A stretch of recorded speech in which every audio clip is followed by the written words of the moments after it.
Welcome to the Sports Trigger. I'm Jared with my co-host Travis.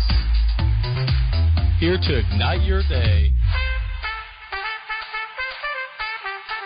Hello everyone and welcome back to the Sports Trigger. Today's topic is NCAA basketball dynasties, and are they a thing of the past? Travis, are we ever going to see anything like the UCLA days with John Wooden ever again in college basketball? No.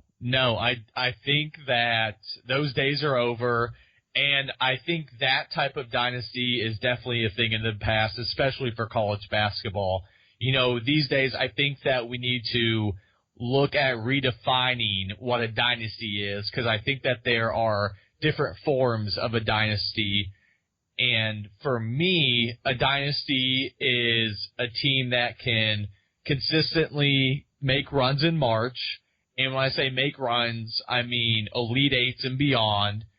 And also a team that, you know, they could rack up wins, not necessarily 30 wins, but I like to see 20-plus wins, and then have top wins during the regular season and consistently compete in their conference regular season and in their conference championship.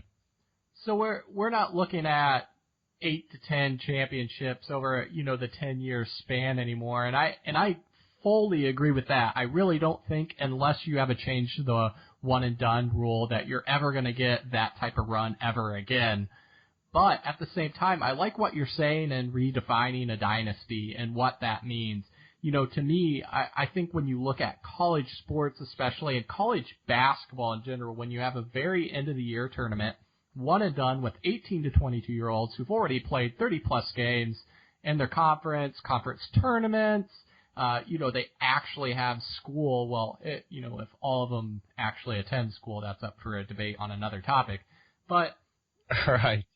How are we actually looking at them and those sports, and we're defining it as championship winning as being the gold standard? I just don't see that ever happening, and the way that you mentioned that we need to really shift that definition is very true. And I think when you look at dynasties, I think of a team or an organization owning that sport over, you know, 10 years or 10 plus years in some cases.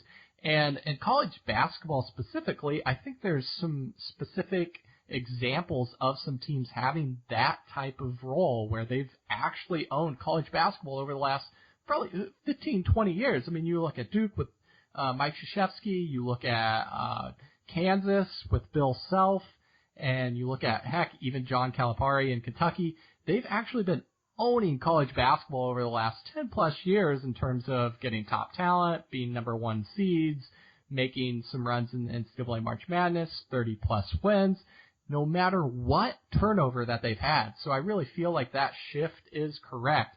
What type of team do you see now that you would actually consider them being maybe towards that dynasty definition if you really have to pin one down?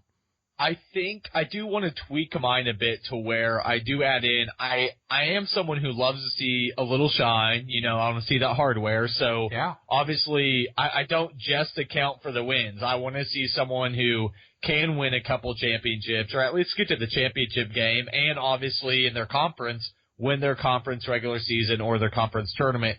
But for me, looking at it, let's say the past 10 years, I definitely would have to go with UNC. You know, they've been really consistent. The other team from Chapel Hill, you know, right? Yeah. The other team in UNC, and they've been there. They've met my criteria at least as far as March runs. They've been in the national championship 4 times. They've won it 3 since 2005. They made it to the Final Four 5 times since 2005. And they made the Elite Eight 8 times since 2005. So all those things fall within what I look for, and that's kind of the new definition of a dynasty in my eyes as far as being successful in March, always competing in your conference regular season and conference title, which I haven't even mentioned those numbers, but I think most people will already know, and they can speak for themselves how consistently they're there for their own conference. When I think of this, I'm kind of caught between two teams. well, actually 3, so Kansas, Kentucky, and Duke. But I'm going to give the edge to Duke because over the last 20 years, they've won four titles. They've made it deep in the NCAA. They win the ACC, several years over the long haul. They win 30-plus games. They beat top quality notch teams each year. They have turnover, and it doesn't even matter. The next year they're still up for grabs in the ACC championship. And, they've actually really transitioned well with the one and done. As they saw Kentucky was having great success, Coach K is like, okay, let's mold our scheme to that, and we'll be successful doing that as well. A dynasty, when you're owning it, if you're able to make those transitions as well, then you're able to carry that on a lot longer. So it'll be interesting once some of those coaches leave, but at the same time, I would go with Duke right now in terms of shifting that definition. So thanks a lot, everyone, for listening to us today on College Dynasties, and until next time, thanks for listening.